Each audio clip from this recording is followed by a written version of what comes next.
Thanks for tuning in to the Drive On podcast, where we talk about issues affecting veterans after they get out of the military. Before we get started, I'd like to ask a favor. If you haven't done so already, please rate and review the show on Apple Podcasts. If you've already done that, thank you. These ratings help the show get discovered so it can reach a wider audience. And while you're there, click the subscribe button so that you get notified of new episodes as soon as they come out. If you don't use Apple Podcasts, you can visit driveonpodcast.com/subscribe to find other ways of subscribing, including our email list. I'm your host, Scott DeLuzio, and now, let's get on with the show. Hey everyone, it's Christmas Eve, and I wanted to change things up a little bit in this episode. So 20 of the last 21 episodes were interview-style episodes with me as the host interviewing a guest. Now that's almost 5 months worth of guests, which, to be perfectly honest, I didn't really know whether or not I'd be able to sustain that over a long period of time. But with the episodes that I've already recorded, I have episodes with guests in them scheduled out through the middle of February, which is just amazing to me. What I wanted to do with this episode, though, since it is Christmas Eve, is to talk a little about dealing with the holidays in general. Not just Christmas, but Thanksgiving, birthdays, other significant events that might happen throughout the year. They're not always happy times for everyone. Honestly, I actually like this time of year. I'm the guy who starts listening to Christmas music at the beginning of November. But I've been there, where I didn't really look forward to Christmas, or any holiday for that matter. The year after my brother died was horrible for this. All of the firsts were hard. The first Thanksgiving without him, the first Christmas, his first birthday, and other events throughout the year were all really difficult for me. When he was born, I was just 3 years old, and so I didn't really remember these holidays without him. You know, growing up, he was always there during these holidays. If you're still grieving the loss of a loved one, or even the loss of a relationship in terms of a divorce or maybe a bad friendship, things like that, I guess just know that it's normal to not feel super happy and joyful. And give yourself time to grieve that loss. Because it's not just the loss of the person who maybe passed away earlier in the year, but you're also losing the traditions that you once shared with that person and the opportunity to make new memories with them. So it's okay to give yourself some space during these times, because you're really grieving all over again. You're grieving a new thing, though. It's not just the loss of the person. You're grieving the loss of the tradition, or the loss of the potential of making these new memories. Just don't isolate yourself and refuse to be around other people. It's very likely that your family and friends are grieving the same loss that you are. And what I found to help in this situation is to share memories of the person who you lost.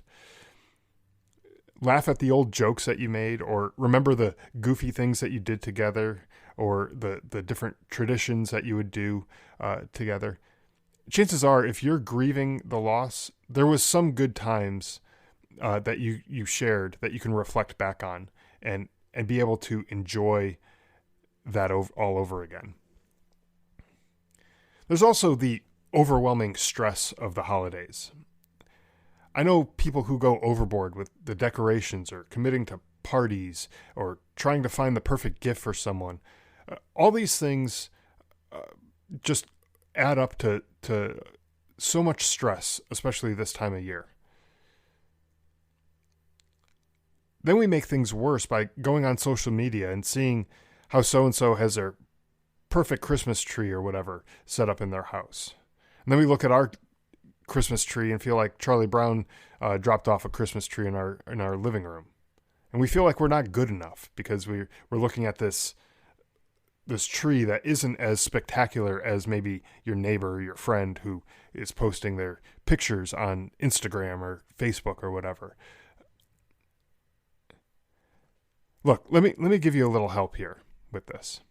Unless you're entering some Christmas decoration contest in your neighborhood, no one but you cares what your house is decorated like.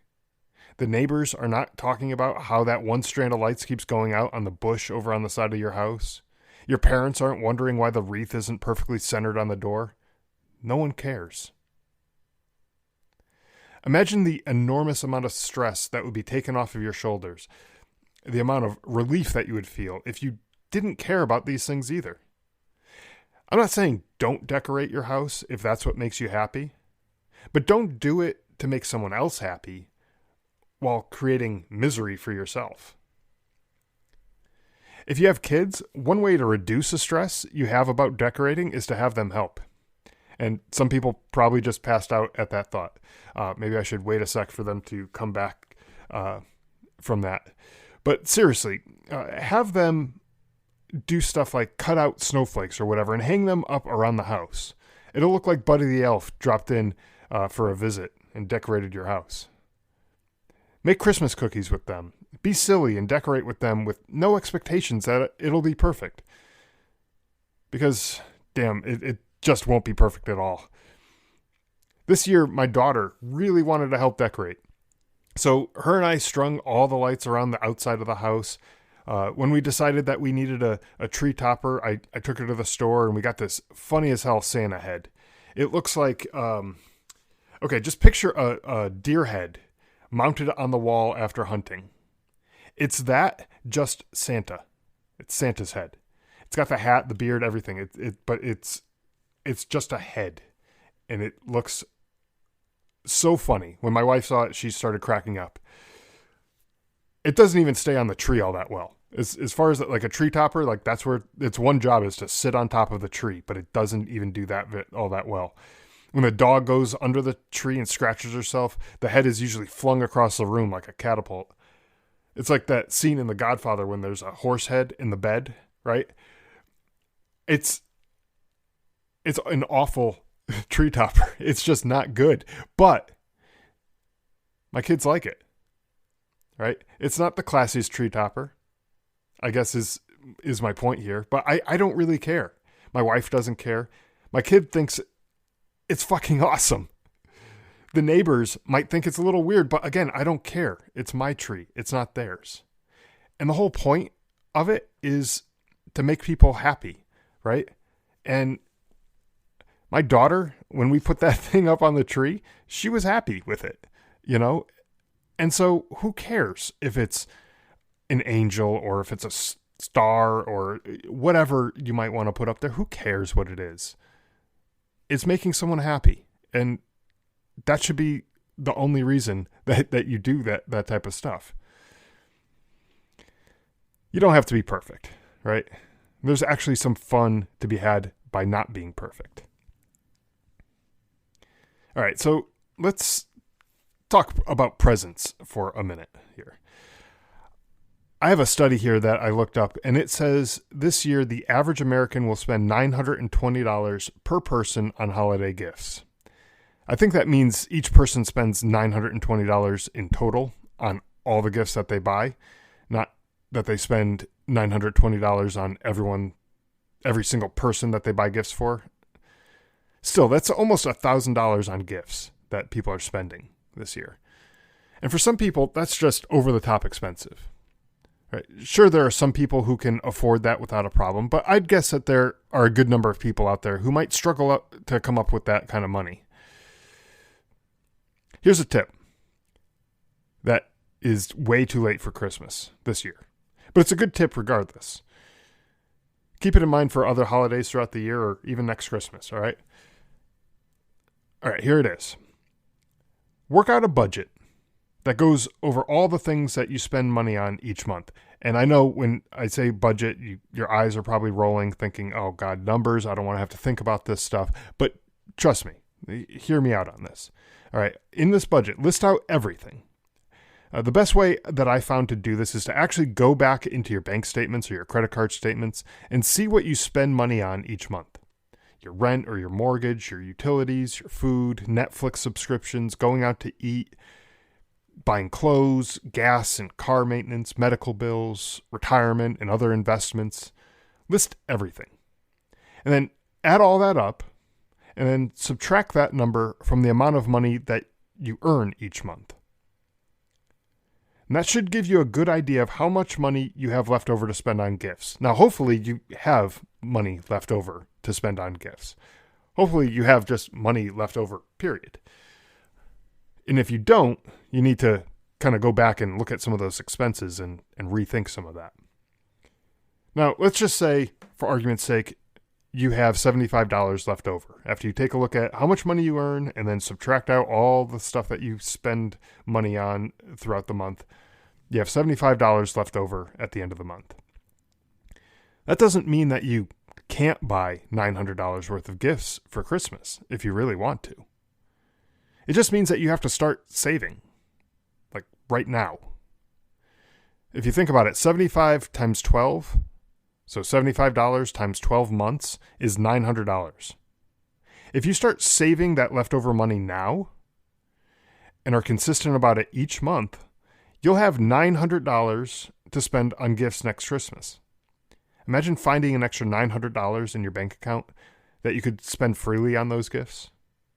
That would surely take a bunch of stress out of the equation, wouldn't it?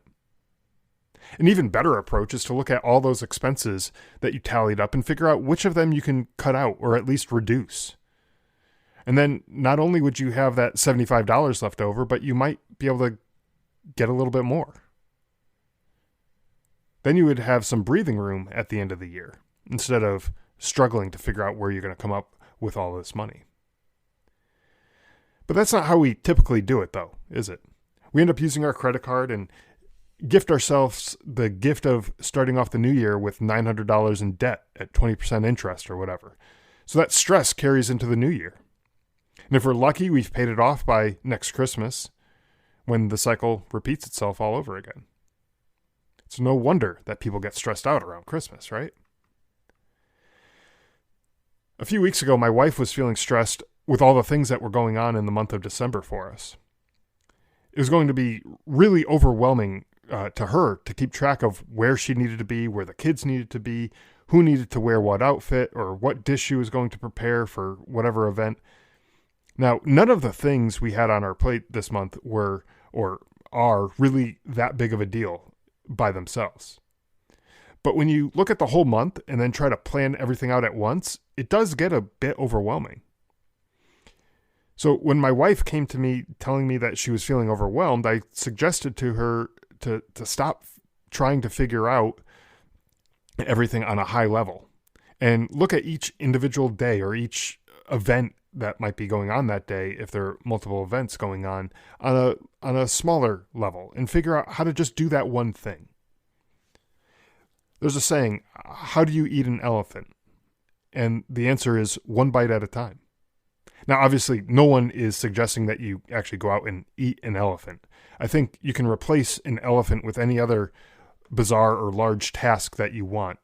For example, how to build a skyscraper. You would do that one brick at a time. Or how do you run across the country? You do that one step at a time. The point is that you have this big daunting task in front of you, just much like my wife had this big daunting task of all the stuff that we had to do this month. So you have this big task laid out in front of you, and you can't possibly do it all at once. So instead, figure out what each step is going to be in order to get that task done. For our family, that required us to lay out a calendar with everything we had going on and figure out who needed to be where and when. One day in particular, we needed to be in 3 places at once, which obviously wasn't possible. But we made it work. We enlisted the help of my parents, who were able to take one of our kids to one thing, and my wife took another kid to another thing, and I took the other kid to something else. But if for some reason they weren't available to help and we couldn't do that, we would have had to just choose what we were going to do and just stick with our decision. Someone was going to be disappointed, sure, but it's just what we would have had to do. So try not to get too overwhelmed with all the things you have going on, all the parties and all the gifts that need to be bought, and all the other things that go on this time of year. And finally, try not to spend too much time alone this Christmas, or during any holiday, really. If you don't have family or friends around that are available, try reaching out to people in your neighborhood, at a church. Even try volunteering somewhere if you want that, someplace that you might be able to help out other people. Maybe there's a VA somewhere near you that has veterans who need help with one thing or another, getting to an appointment or whatever. Maybe it's not the same as having Christmas dinner with your family, but it can be a rewarding experience to help out other people. Oh, and one other thing I wanted to mention. Last thing, I promise. I put up a new page on the website with resources for veterans. If you go to the website, driveonpodcast.com, you'll see a link at the top of the page for veteran resources. If you're on a smartphone or tablet, you might see 3 lines next to the logo. Tap on that and it'll open up a menu where you'll find the veteran resources link. If you or someone you know is struggling with any number of things, substance abuse, homelessness, thoughts of suicide, or just looking for resources to get outside or get into the arts, or what have you, there are a bunch of links on that page to all of the resources that I could come up with for those types of things. I'm sure there are more resources out there, but it's a pretty good place to start. I've tried to link all of the resources that we talked about in the show notes for each episode that I've had on the show, but I've also added them to this resource page, so you'll have one sort of central location to find all the books and other resources that we talked about in each episode. So that's all I have for this week. It's a shorter episode than usual. I'll be back next week with another solo episode where I'll be taking a look back at the first 6 months or so of this podcast and talk about plans for the new year. So have a Merry Christmas, everyone. Thanks for listening to the Drive On Podcast. If you want to check out more episodes or learn more about the show, you can visit our website, driveonpodcast.com, or on Facebook, Twitter, and Instagram at Drive On Podcast.